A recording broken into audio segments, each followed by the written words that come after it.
Hi there, and welcome to the Home Studio Rescue here on YouTube. My name is Chris, and today we're going to be talking about the basic needs for building out a home studio. And before we get into any of that, if you guys could please hit the like and subscribe button, it'll help keep you up to date on the channel and anytime I put out a video. Also, I am going to be doing Zoom calls, 30-minute Zoom calls, just asking questions about people's struggles that they're having with building their studio or making their music or anything like that. If you have any interest in doing any of that, I'm trying to build out a course and figure out how I can help you guys make the music you want to make. You can email me at homestudiorescue@gmail, or you can go to homestudiorescue.com directly and just schedule a 30-minute Zoom call and we can talk about all that. So, what do you need for your home studio? The first thing is going to be a computer.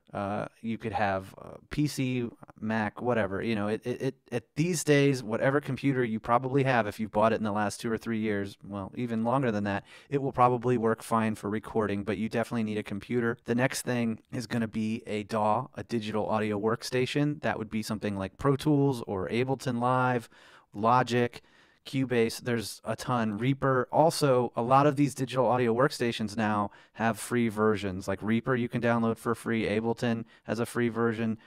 Pro Tools as well. There's a ton out there. I would definitely try a couple of those and pick the one that works best for you. It doesn't really matter as far as like, does one sound better or anything like that. That's not really how it works. It's more about your workflow and what's comfortable for you. If you like making music in GarageBand, great. That's a free digital audio workstation. So you can go with that. The next thing would be your audio interface. And there's a couple things you need to think about when you're picking out an audio interface. Like if your computer only has USB ports or Thunderbolt or whatever, you will want to buy a interface that supports that. And then the next thing is, are you going to be recording just a vocal, like you're singing or talking like I'm doing, or are you going to do a band? How many channels do you need? Like if you're going to record a live band, you probably need at least 12 to 16 channels, depending on if there's a drum set and all that stuff. That's the next thing. If you're recording drums, like when I make a drum set, it's 13 inputs. It's 13 channels, 13 preamps, all that stuff. Channels and preamps, inputs, that's all the same thing.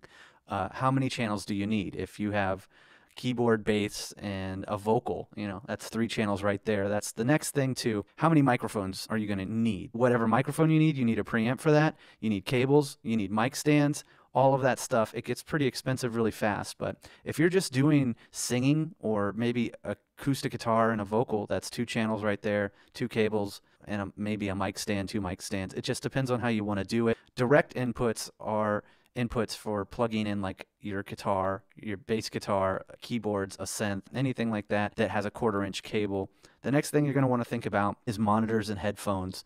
How do you want to listen to this music? Do you want to just be in headphones? So most, like a Focusrite Scarlett Solo comes with 2 outputs for monitors. So if you just have one pair of monitors, which if you're just starting out, that's probably where you are, or you can even start in headphones. It just depends on how you want to work. These are just a quick overview of what you will need, and it can add up pretty quickly. And so the next thing, bonus tip, what I would suggest is that you would get an external hard drive that you save all of your music onto instead of saving that onto like your computer's hard drive or whatever. That'll just slow down your computer. Yeah, it's just going to make recording a nightmare. So definitely get an external hard drive. And like I said, if you guys got any value out of this video whatsoever, please hit the like and subscribe. If you have started building your studio and you're just stressed out about it, you have questions and you just need answers. I've been doing this for over 10 years now. I've bought and sold thousands upon thousands of dollars of recording gear, plugins, all that stuff. I'm really here for the people that are struggling and are just trying to make music, but sometimes that can just be overwhelming with everything that goes into buying the equipment, using the equipment, learning your DAW, all that stuff. If you guys have any questions, please don't hesitate to email me at homestudiorescue@gmail.com, or you can go to homestudiorescue.com and we can do a Zoom call and talk about whatever you'd like. So thank you guys so much for watching, and I'll catch you on the next one.